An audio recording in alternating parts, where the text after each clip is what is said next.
Hello there, I hope you're doing well. Welcome to Professor Herman Manyora's channel. Here with Professor Herman Manyora. Professor, how's the day started for you? Wonderful.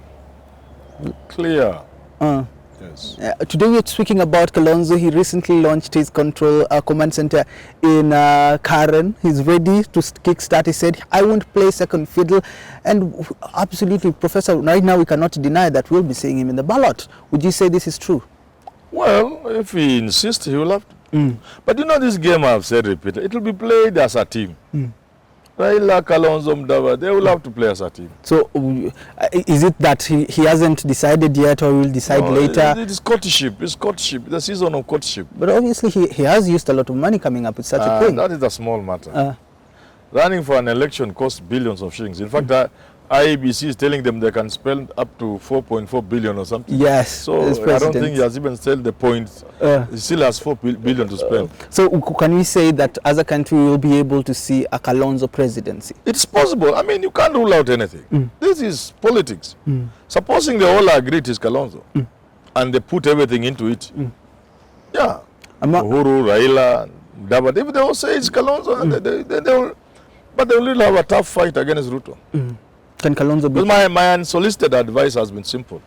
For now, tomorrow it will be a different thing, but for now, the best bet is Raila Odinga. For president? For them, yeah. Even if Raila supports them, Raila would be the best person? Even if he tries. Yeah.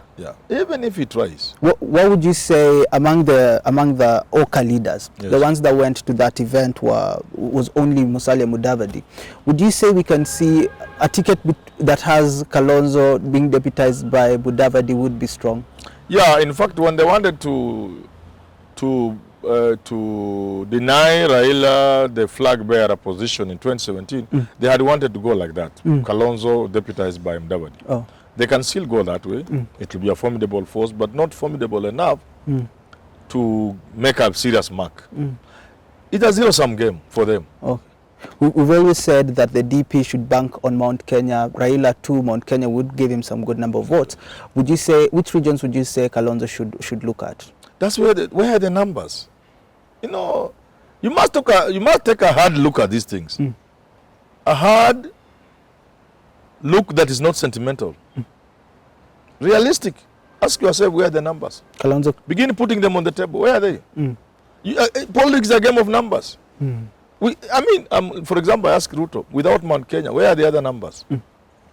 And that's the same thing for Kalonzo? The same thing for Kalonzo. In fact, Ruto is much better. Ruto has a presence across the country, but the numbers may not be significant. But Kalonzo may not go beyond Ukambani. When Kalonzo vied, he came number 3. When he vied for presidency, was it 2007? Kibaki, Raila, then Kalonzo. Yes.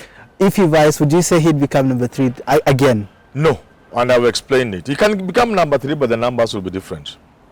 You know, when you stand, your people support you thinking you have a chance because they buy a narrative. Kalonzo's narrative was AIC, the church, African Inland Church, which is predominant in Ukambani and Rift Valley, will merge these people together. And that the Kalenjin were going to support him because he was Moi's blue-eyed boy. That's number 1. Number 2, he said he had a link to the Merus. So these are the narratives that were making the canvas thing. With those numbers, and with the canvas at the coast and persuading, you know, there are many canvas at the coast. You know, Shimba Hills and the rest. Yes. They should also carry on the Mijikendas. So they were adding, and it was adding. Same for Mudavadi. People were saying Mudavadi's father had really helped Daniel Amoy, which is true. And for that reason, the Kalenjin watarudisha mkono kwa kumpiga. So the Luyas bought that thing and tried to vote for him. Today, if Kalonzo stands, Kambas will know he will not get votes beyond them. So they are likely to be excited. And they may not even vote for him? No, they will not. Unless he's supported. If Kalonzo is supported by Raila, even a sick Kamba will come from bed to go and vote for him. But he's just standing against Raila, against Ruto. They will not be. They know the truth. The numbers are visible. But you see, the Kamba nation seems to be divided on who will take over, because Kivuda plans to vie, Mutua plans to vie. Would you say these are wannabes? They cannot disadvantage anything. They know they will not. You see, they will be useful. Mutua is going to be very useful together with Kibwana and Ngilu if Kalonzo refuses to play ball with Raila. Now Raila will depend on those governors. Oh.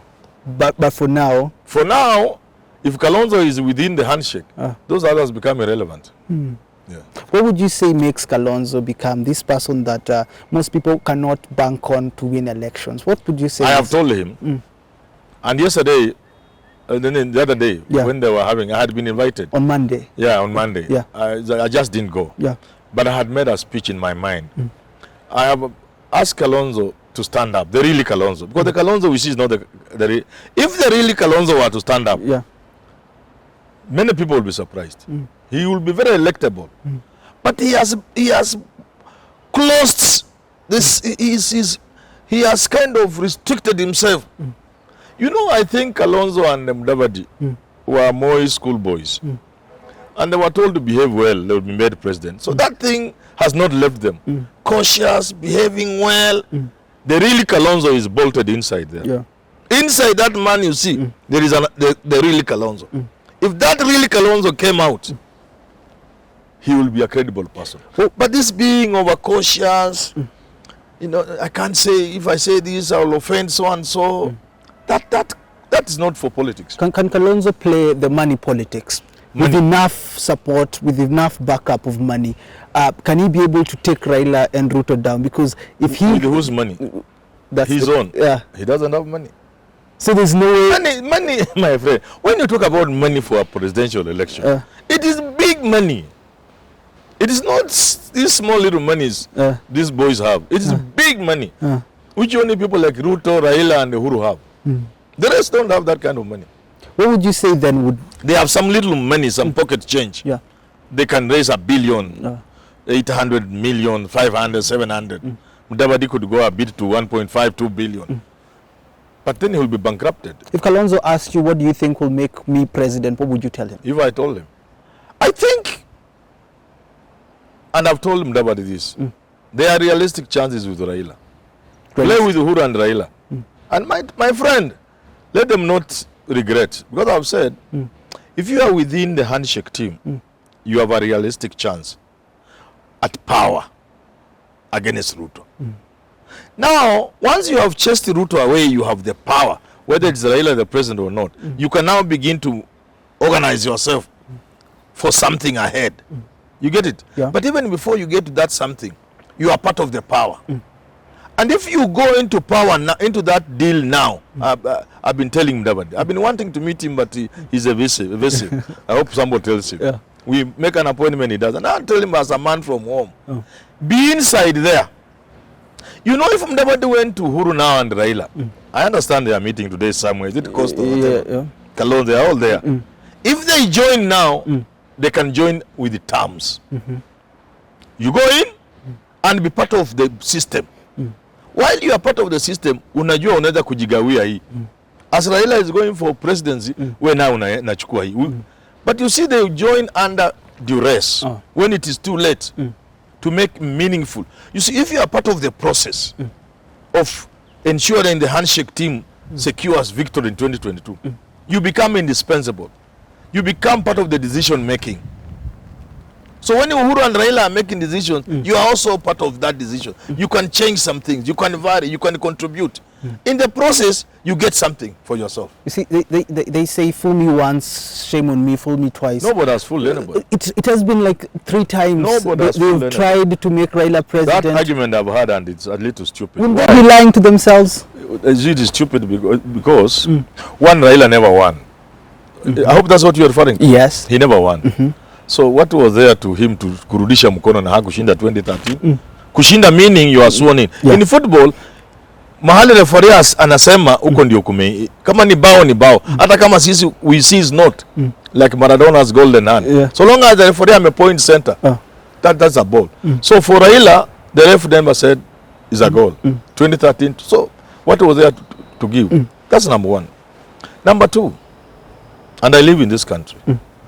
And I pride myself as being one of the people who know what's going on in this country. What realistic chance did they have against Uhuru Realistic in 2013? Could Wetangula have taken on Uhuru? Not really. Could Mudavadi have taken on Kalonzo?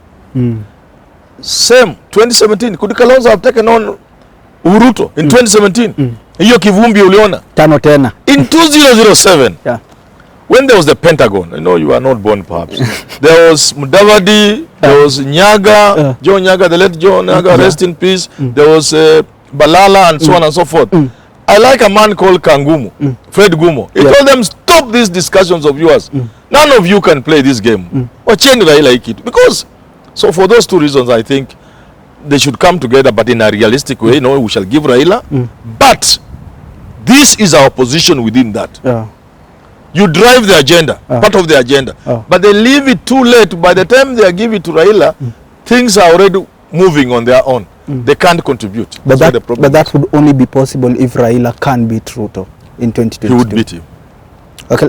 He's the only one with a chance to beat Ruto. And the rest can't. They should be behind him. Yeah, with him, not behind him. With him.